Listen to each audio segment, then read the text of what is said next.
Hello my crazy football fans, আমি বুলবুলি। আজকে সঙ্গে নিয়ে চলে এসেছি অমিত ভদ্র এবং অসীম বিশ্বাস, দুই স্টার এক্স ইন্ডিয়ান ফুটবলার।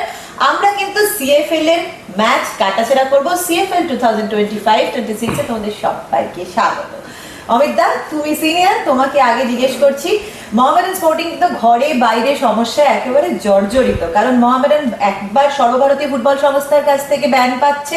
সেই ব্যান যদি কোনো রকমে ওঠানো যায় তাহলে ফুটবলের যে সর্বময় নিয়ামক সংস্থা ফিফার থেকে ব্যান চলে আসছে, সেই সমস্যা মেটাচ্ছে।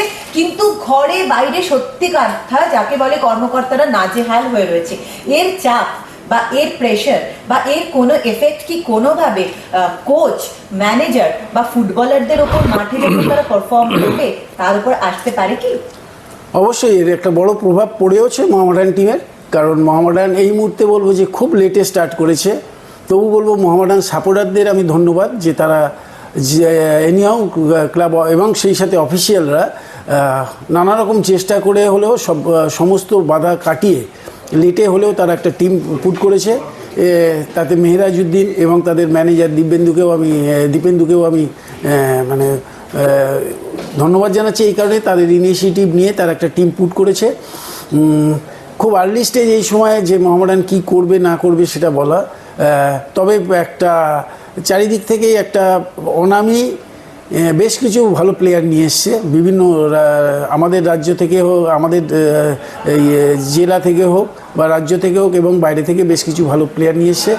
এখানে দরকার, এই মুহূর্তে দরকার কিছু সময়, কারণ মোহামেডান যে সময়টা পেয়েছে সেটা এনাফ না একটা লিগের জন্য প্রস্তুতি হিসেবে। ফলে এই মুহূর্তে যা মোহামেডান খেলেছে এখনও খুব নিরাশাজনক কিছু করেনি, অতএব এদের কাছে আশা করাই যেতে পারে।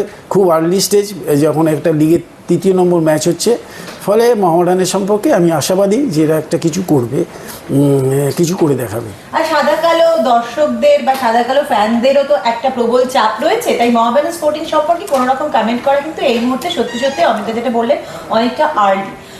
কিন্তু ইউনাইটেড স্পোর্টস খুব ভালো জায়গায় রয়েছে অসীমদা। ইউনাইটেড স্পোর্টস কিন্তু লাস্ট 3টে ম্যাচ খেলেছে। এরিয়ানের এগেনস্টে 2-1 জিতেছে, ইউনাইটেড কলকাতার এগেনস্টে 0-1 হারলেও পিয়ারলেসের এগেনস্টে 1-1 ড্র রয়েছে ইউনাইটেড স্পোর্টসে। সব থেকে মজার ব্যাপার যেটা তুমিও আমাকে বললে, 3টে ম্যাচে 2টো গোল করে সাহিল হরিজান কিন্তু ওয়াচ আউট প্লেয়ারের লিস্টে চলে এসেছে। তুমি বলো। সাহিলকে আমি পার্সোনালি চিনি, যেহেতু কেননা ও আমাদের পাড়ার ছেলে, আমাদের হাবড়া অশোকনগরের ছেলে। ওর সাথে আমার কথাও হয়। মানে অনেক দিন পর একটা এমন প্লেয়ার দেখলাম যে মানে 90 মিনিটসের মধ্যে যে কোনো টাইমে ও গোল করে দিতে পারে। আমার তো মনে হয় ও যদি 2টো বল বক্সের কাছে পেয়ে যায় ও একটা মানে গোল করবেই, এরকম একটা প্লেয়ারও। তো ইউনাইটেড সম্পর্কে আর কিছু বলতে গেলে ওখানে আরও কিছু বেশ ভালো প্লেয়ার আছে। অঙ্কন আছে স্টপারে, আমাদের রফিক আছে, অভিজ্ঞ প্লেয়ার আছে। তো আমার মনে হয় আজকে যে ম্যাচটা হতে চলে একটা হাড্ডাহাড্ডি ম্যাচ হবে। আর আমি বিশেষভাবে চাই সাহিল গোল করুক, কেননা যেহেতু আমার পাড়ার ছেলে, আমার খুব ভালো লাগবে। অমিত দা, আমরা যদি ইউনাইটেড স্পোর্টসের কথা বলি, সত্যি ভারে এবং অঙ্কের বিচারে ইউনাইটেড স্পোর্টস অনেকটা এগিয়ে রয়েছে সাদা কালো শিবিরের থেকে। শুধু সাহিল হরিজানি নয়, তার সঙ্গে কিন্তু রয়েছে সুজল মুন্ডা। এ কিন্তু আগের বছর সিএফএল এ মোহামেডানের এগেনস্টেই নেমে চেঞ্জে গোল করেছিল। তার সঙ্গে ওরা 4টে প্লেয়ার রেখেছে যারা কিন্তু ভুটানের আগে ভারতবর্ষের শেষ গ্রাম ডালসিং পাড়া থেকে রয়েছে। তারা রয়েছে বিকি থাপা, আদিত্য থাপা, সুজল মুন্ডা এবং বসন্ত মেওয়ার। তো মোহামেডান স্পোর্টিংকে একটা টাফ হেড টু হেড একটা লড়াই দেওয়ার জন্য ইউনাইটেড স্পোর্টস সব দিক থেকে রেডি। প্লাস ইউনাইটেড স্পোর্টসের যে সর্বময়কর্তা নবাব দা, উনি একেবারে ফুটবল পাগল, ফুটবল মাঠের মানুষ। তুমি কিভাবে ইউনাইটেড স্পোর্টসকে আজকে এঁকে দিই? রাইট, আমি এক এক করে আসি। ফার্স্ট নবাবকে আমি ধন্যবাদ জানাই এই কারণে যে তুমি যদি এই সিএফএল এর টিমগুলো দেখো, প্রত্যেকটা টিম দেখো, খুব কম টিম আছে যেখানে আছে লাস্ট ইয়ারের 7-8টা ছেলে আছে। একমাত্র নবাবের এই ইউনাইটেডেই বোধহয় লাস্ট 3 বছর প্রায় 7-8টা ছেলে একসাথে আছে। ফলে এই সিএফএলে একই ধরনের টিম ধরে রাখার মতো সাহস সেটা দেখিয়েছে নবাব, সেই জন্য নবাবকে ধন্যবাদ। শুধু তাই না, এই ছেলেগুলো কিন্তু চাকরিও পেয়েছে, অনেকে চাকরি পেয়েছে, মানে যাকে বলে প্লেসমেন্ট ফুটবলের ভাষায়, মানে কোনো সংস্থার ভাষায়, সেই প্লেসমেন্টটা নবাব করিয়েছে। ফলে নবাবের উপর লোকের ভরসা বাড়ছে।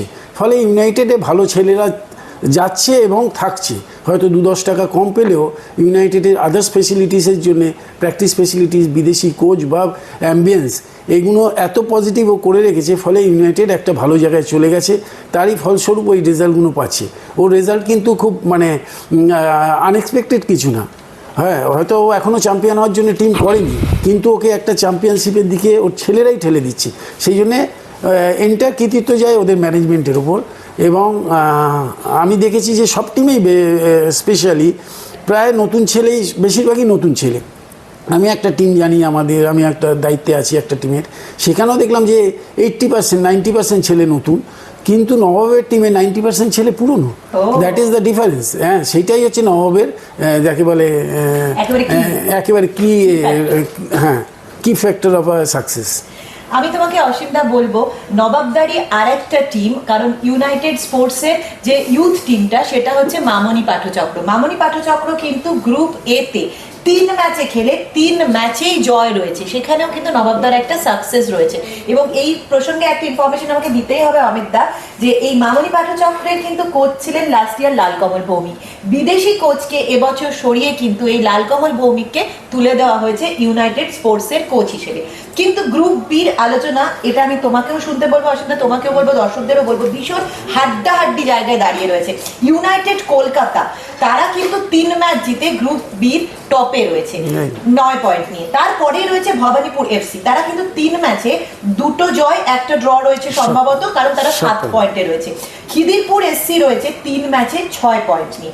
অ্যাসোস রেনবো তারা কিন্তু 3 ম্যাচে 4 পয়েন্ট, এবং পিয়ারলেস 2 ম্যাচে 4 পয়েন্ট। তাই অ্যাসোস রেনবো এবং পিয়ারলেসের মধ্যে যদি ম্যাচ হয় তাহলে তারা কিন্তু আজকে চলে যাবে 4 ম্যাচ খেলে 7 পয়েন্টে যদি অ্যাসোস রেনবো জেতে, এবং পিয়ারলেস যদি জেতে তাহলে 3 ম্যাচে তারা 7 পয়েন্ট নিয়ে চলে যাবে। তাই গ্রুপ বি যে ম্যাচ আজকে সিএফএল এ আপনারা দেখতে পাবেন, অন্যদিকে একটা ভীষণ ইম্পর্টেন্ট, সেই গ্রুপ বি নিয়ে তুমি অসীমদা কিভাবে ডিসকাস করবে? কারণ লিগ কিন্তু যত আমরা সুপার 6-এর দিকে এগোচ্ছি একেবারে জমে উঠেছে, এবং অপেক্ষাকৃত ছোট টিমগুলো কিন্তু ভীষণ টাফ কম্পিটিশন দিয়ে যে কোনো ভাবেই হোক অনেকটা এগিয়ে রয়েছে Mohun Bagan, east Bengal, Mohammedan, diamond Harbour FC থেকে।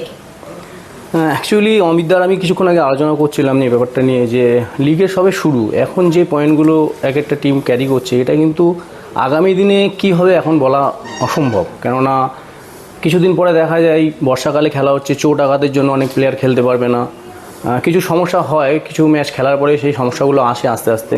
তো আমার মনে হয় না এই পয়েন্টগুলো যে আগামী দিনে এত ক্যারি করতে পারবে। সেখানে আমার মনে হয় যে ইস্টবেঙ্গল, মোহনবাগান, যেহেতু তাদের অনেক রিপ্লেসমেন্ট ভালো প্লেয়ার আছে, এরকম দেখা গেছে অনেক সময় যে ছোটো টিমগুলো, ছোটো মানে আমি কাউকে ছোটো করছি না, মানে নিচু স্তরের টিমগুলো অনেক ভালো পয়েন্ট নিয়ে কিছুটা এগিয়েছে, কিন্তু লাস্টের দিকে দেখা যায় যে সেই ইস্টবেঙ্গল, মোহনবাগান বা মোহামেডান, ইউনাইটেড বা ডায়মন্ড হারবার এরাই লাস্টের দিকে এগিয়ে যায়। তো সুতরাং আমার মনে হয় যে এখন যে ক্যারি করছে এটাকে প্রত্যেকটা প্লেয়ার, মানে প্রত্যেকটা টিমকে বজায় রাখতে হবে, এক একটা ম্যাচ হিসাবে ভেবে সেটাকে জিততে হবে। তাহলেই গিয়ে এই যে ম্যাচ এখনই পয়েন্টগুলো যে পাচ্ছে তাহলেই সাকসেস হবে আগামী দিনে।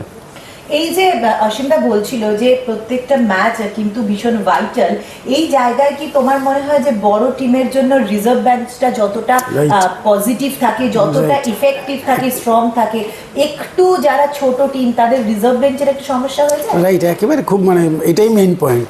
রিজার্ভ বেঞ্চ বা যাকে বলে next eleven is very important. Card আছে, ইনজুরি আছে, এবং তার যাদের কাছে এই রিপ্লেসমেন্টটা প্রায় গায়ে গায়ে আছে, মানে একজনের সাথে আরেকজনের ফারাকটা যাদের কম আছে তারাই সাকসেস পাবে। এবং তখন 7-8টা ম্যাচের পর, 6টা ম্যাচের পর অ্যাটলিস্ট একটা কাছাকাছি আসবে যে wheel been in the first 6।